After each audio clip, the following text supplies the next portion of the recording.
પંકજભાઈ, રમેશભાઈ, તમે આટલા બધા ખુશ કેમ દેખાવ છો?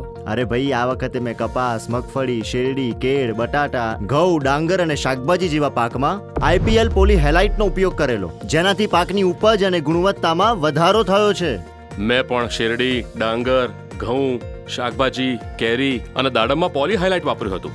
તેથી મારા પાકની ગુણવત્તા અને ઉપજ વધી અને મારી આવકમાં પણ વધારો થયો. IPL પોલીહેલાઇટ ખાણમાંથી નીકળેલું બહુ પોષકીય અને બધા જ પાકો માટે ઉપયોગી એવું કુદરતી ખાતર છે અને તેમાં કેલ્શિયમ, મેગ્નેશિયમ, સલ્ફર અને પોટાશ જેવા તત્વો સામેલ છે. અને હા, તે ખેડૂતોને વ્યાજબી ભાવે મળી રહે છે. હા, IPL કંપનીએ નાઇટ્રોજન, ફોસ્ફરસ અને પોટાશ ત્રણેય તત્વો સપ્રમાણમાં મળી રહે તે માટે NPK 16-16-16 ઉપલબ્ધ કરાયું છે.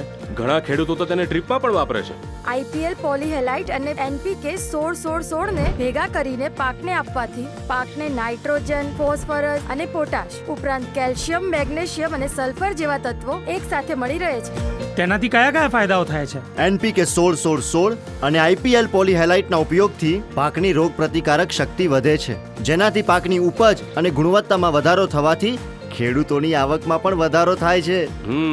હવે હું સમજ્યો તમારી ખુશીનો રાજ. હું તો જઉં છું IPL પોલીહેલાઇટ અને NPK 16-16-16 લેવા, અને હું પણ મારી ખેતીને સફળ બનાવીશ.